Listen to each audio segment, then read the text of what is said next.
Mr. Speaker, we believe that the Affirmative team has come up today and offered a really misleading, absurd and rather self-serving characterisation of the foster system. They've painted this picture of a foster system rife with abuse, full of untrained individuals that simply don't know how to parent, and they've actually failed to acknowledge the fact why the foster parenting system is good. Why it actually is good, given that the affection that the foster parenting system acknowledge. And even if we accept this absurd characterisation of the Affirmative team, even if we accept that there are abusive people in the foster parent, they themselves acknowledge that they are the minority. And we believe that we can actually detect this abuse, and that it can be found, and that basically we are happy to amp up the regulation. And this is what they failed to acknowledge, that we are actually finding a solution for the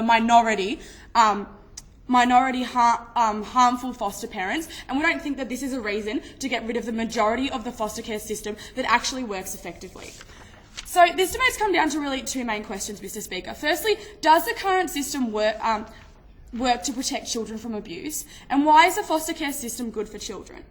Firstly, we actually believe that checks and balances do work. Ladies and gentlemen, our system, even without the foster parenting checks and balance system, works. These children wouldn't even be in foster care if we hadn't even found that they were being abused in the first place. Obviously, our system can detect abuse, i.e. if that child goes to school with a bruise, the teacher is actually mandatorily required to report that abuse to DHS, and the DHS has to actually investigate it. And we believe that that under the foster system, these regulations are actually more extreme, because they are actually periodic DHS investigations, or they make sure that these foster parents are doing what is good for that child. And we believe that secondly, we believe that this abuse is much worse under the state home system. In this system, it's really hard to combat, because realistically, these state homes are going to be run by the DHS. Therefore, the DHS are going to have less incentive to look into their own employees and look for abuse in their own employees, because they're actually got more of a connection to them than the foster parents, where there is that distance. Secondly, they've basically said, well, okay, the solution to abuse under the state home is we'll report it to DHS. We said that if there is abuse in foster parents, it will be reported and investigated by DHS. Where is the difference in their models today, Mr. Speaker? We believe that under our model, it's much easier to recognise abuse, i.e. it happens under the status quo, and the foster system allows this. Secondly, they said basically, oh, well, the answer to this whole checks and balances, basically their whole rebuttal for this was, well, parents won't want to be foster parents if we give them all these regulations. We think that these checks and balances will only deter bad parents. If you know you are a good foster parent, if you know that you are effectively looking after that child, you will not be worried about someone coming into your home and making sure that you have a good environment. This is what happens under the status quo. We have foster parents under the status quo, and they recognise, as part of that contract that they have with the state to look after that child, that there's some of their liberty, that they don't have the same liberties as a normal parent of a normal child, that they actually can be accustomed to more good parenting. And basically say that, they don't need free reign. The only people that will be worried about the DHS coming in is the ones that are abusing their children in the first place. So this comes down to this second main question of the debate, is why is the foster care system good for children? Now, the Affirmative have really completely ignored all of our analysis about why the family structure provides really good environments for the children. Even if they are shifted, and we actually don't agree with this, we agree that a lot of foster parenting actually does become permanent, or does become happen for long periods of time, because realistically, the only 3 times that a child will be moved is, one, if the person stops being a foster parent to begin with. Secondly, if they're found to be abusing their child, in that case, it's better that they've been shifted. Or thirdly, because the child has been troubled. But I'll deal with that later, because we again believe that was a major mischaracterisation. But even if they are shifted, we believe that this family structure is really important, because it's a family structure that understands the individual needs of the child. And I think it was rather simplistic of the Affirmative team to stand up and basically have this one-dimensional approach to, well, if it's not your child and you don't have a biological connection, you're not going to agree with this. We believe that this is actually better than the state home system, i.e. you actually have someone that individually is caring for you. You're not lumped in a group with other people. And whilst they think, well, the family structure's failed them, they don't need the family structure again, We think that we shouldn't be encouraging these children to give up in the idea of family. We should be encouraging them to form new families, or i.e. to actually trust in that family structure once their parents have been rehabilitated and once their parents have come back out, because we don't believe that every parent that has their child taken away from them, that happens permanently. Second is this idea of troubled children.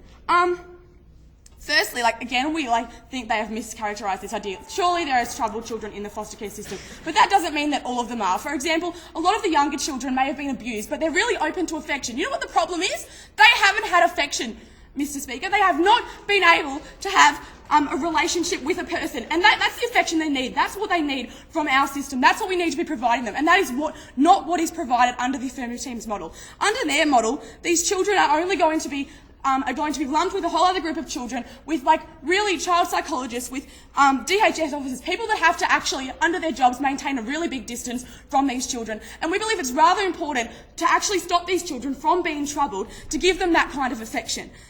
Secondly, they said that this will stress the families out because they're harder to control and they will abandon them. If this was the case, every single foster parent in our system would only have ever been a foster parent once, and then they get rid of their child and stop being a foster parent. This simply doesn't happen. They know what they're getting into. They're given a file. They know that child has been raped. They know that child has been bashed. They know that they need to perhaps think of these things when they are parenting that child. And we believe that they actually can provide the emotional care, which is far more important than the group care or the really distant child psychologist that the Affirmative team would happen. And these children are under the system already given this kind of psychologist, but we believe that needs to be combined with the affection that it can only be given from a family structure.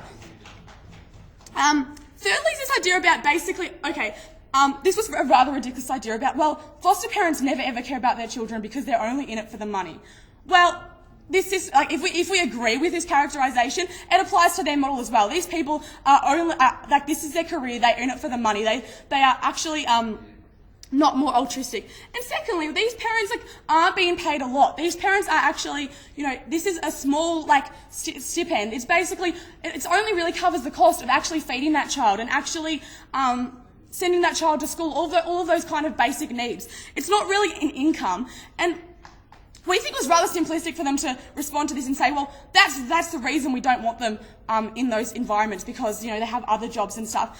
Realistically, these children need to be able to cope without constant supervision. They need to be able to go to school and be able to come home to this environment where we have a normal environment, rather than coming home to really systematic kind of people that don't offer that affection. And that's what we think is the inherent difference between our model and their model. Our model protects abuse. We've already said under the status quo, and we will implement further methods to protect abuse. And our model provides that affection combined with the things that are offered in their model, but at a more of a distance. Thus, we are very, very proud to oppose.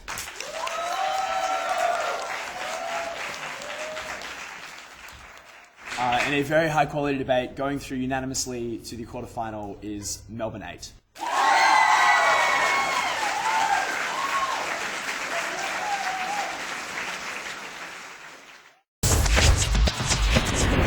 Challenges, innovations, solutions. This is APAC, Australia's public affairs channel.